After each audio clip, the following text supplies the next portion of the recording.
जी हां, 20 सीटों पर फिर से होंगे चुनाव। ऐसा कौन सा सबूत पूर्व मुख्यमंत्री हुड्डा जी के पास है जिसको लेकर वो इतनी पुख्ता दावेदारी कर रही है? जी, आपने काफी न्यूज देखी होगी सोशल मीडिया पर, पिछले 10 दिनों से बौछार चल रही है, फिर से होंगे चुनाव, फिर से काउंटिंग शुरू। चलिए, वो तो सब कुछ फेक है, लेकिन आखिर हुड्डा जिनका पत्ता कांग्रेस पार्टी ही काटना चाहती है, लेकिन सभी विधायकों ने हुड्डा जी को सपोर्ट किया है। लगभग 30 से ज्यादा विधायक चाहते हैं कि हुड्डा जी ही नेता प्रतिपक्ष रहें, और कांग्रेस का अध्यक्ष किसको बनाया जाएगा, इसको लेकर भी चर्चा ही चल रही है कि सुरजेवाला कांग्रेस पार्टी के अध्यक्ष बन सकते हैं, क्योंकि हुड्डा की इस बात पर भी सहमति है। लेकिन अभी फिलहाल मुद्दा क्या है? ईवीएम का मुद्दा है। कोर्ट में बार बार अपील डाली जा रही है हुड्डा के वकील के द्वारा। एक अपील तो पहले ही खारिज हो चुकी, जिसके अंदर एक स्टे लेने की कोशिश की जा रही थी कि शहरी सरकार शपथ जो है ना ले पाए, लेकिन उन्होंने शपथ ले ली है। अब अलग अलग अपील दायर की गई है और अभी कोर्ट इस चीज को लेकर गहनता से जांच करेगी। हालांकि यहां तक कि सीबीआई जांच भी हो सकती है और बहुत ही जल्दी ये जांच भी कंप्लीट हो जाएगी।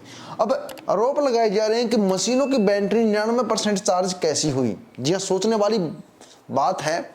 काफी लोगों ने इस चीज की कंप्लेन की है और इसी को आधार बनाया गया है कि मशीनों में गड़बड़ी हुई है। जहां पर 99% चार्ज थी बैटरी, वहां बीजेपी जीती है। 20 सीटों को आधार बनाया गया है।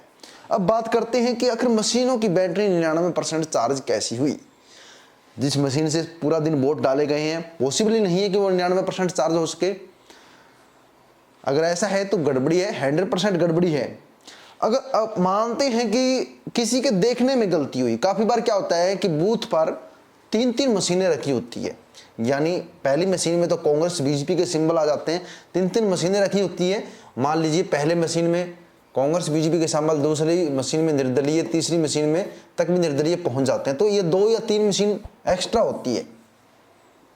काउंटिंग एग्जैक्ट जब वोट काउंट करते हैं तीनों मशीनों के करते हैं, लेकिन सबसे ज्यादा यूज होती है 1 नंबर की मशीन, जहां बीजेपी कांग्रेस या जहां पर बीजेपी कांग्रेस के ही सिंबल होते हैं। पहली मशीन पर आपने देखा होगा। दूसरी और तीसरी मशीन तो लगभग फ्री होती है, कोई बटन ही नहीं दबाता।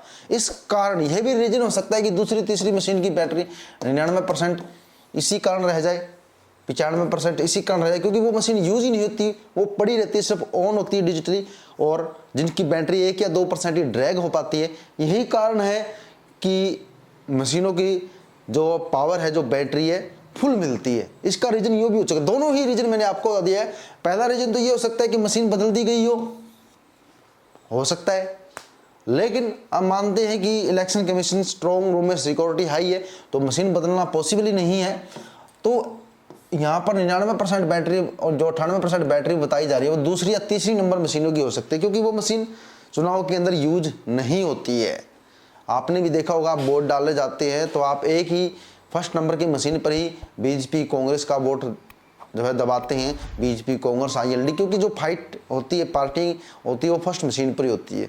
उसके अलावा 2 निर्दलीय उम्मीदवार है, वो दूसरी या तीसरी मशीन पर होते हैं, जिनके बटन दबते ही नहीं है, यानी वो मशीन फ्री होती है। बटन नहीं दबेगा तो बैटरी यूज नहीं होगी, बैटरी यूज नहीं होगी तो 97-98% मिलेगी।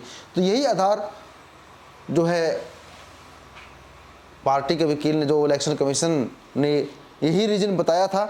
अब कोर्ट देखते हैं क्या डिसीजन लेंगे, लेकिन हुड्डा साहब बड़े हुए हैं। लेकिन हुड्डा साहब कह रहे हैं कि मेरे पास सबूत है, और ये अपील कोर्ट खारिज करेगी या नहीं करेगी आपको पता चल जाएगा आज कल तक। लेकिन हुड्डा साहब के पास ऐसे कौन से सबूत है? क्या हुड्डा साहब अपनी मजबूती दिखाना चाहते हैं कांग्रेस में? क्योंकि कांग्रेस पार्टी के काफी नेता चाहते हैं कि हुड्डा साहब को नेता प्रतिपक्ष ना बनाया जाए, हुड्डा गुट को पार्टी का अध्यक्ष ना बनाया जाए। इसलिए कांग्रेस पार्टी में अपना होल्ड कायम रखने के लिए हुड्डा ये दावेदारी बना रहे हैं, क्योंकि कांग्रेस पार्टी में हुड्डा ही ऐसे नेता है जो लगातार अड़े हुए हैं 20 सीटों पर दोबारा चुनाव करवाने के लिए। ना तो सेल जारी हुई है, ना ही कोई अन्य नेता है, कोई कुछ नहीं कह रहा है कि हम दोबारा चुनाव करा देंगे। हुड्डा साहब एक ऐसे नेता है जिनके दिल पर ठेस पहुंची, वो दोबारा चुनाव पर अड़े हुए हैं, क्योंकि पूरे चुनाव की जो कैंपेन है हुड्डा साहब ने ही संभाली थी, और ठेस पहुंची तो हुड्डा साहब को ज्यादा पहुंची है।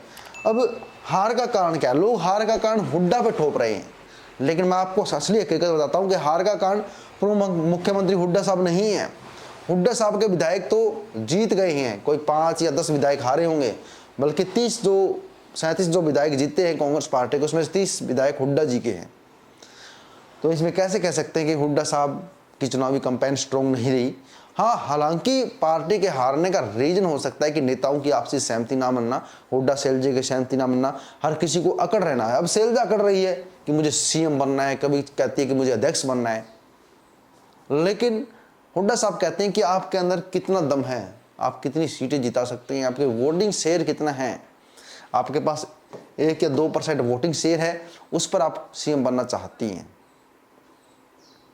वैसे पार्टी का निर्णय होता है, पार्टी तो जिसे चाहे उसे अध्यक्ष बना सकती है, जिसे चाहे उसे सीएम बना सकती है।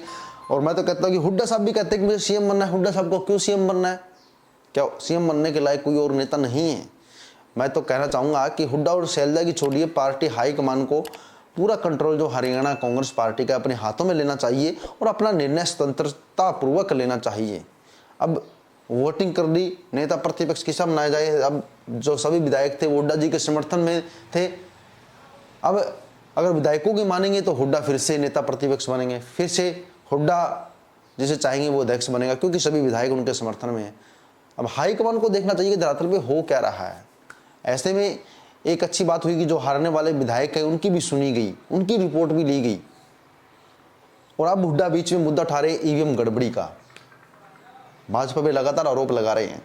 अब देखते हैं कि ईवीएम गड़बड़ी क्या कोर्ट मंजूर करती है नहीं करती है, अब फैसला कोर्ट पे है। लाइक एंड शेयर कीजिए, चैनल को सब्सक्राइब नहीं किया सब्सक्राइब कीजिए। मैं तो यही कह सकता हूँ कि तलवार लटकाना चाहते हैं सैनी सरकार की सरकार पर, देखते हैं कि लटक पाती है नहीं लटक पाती है।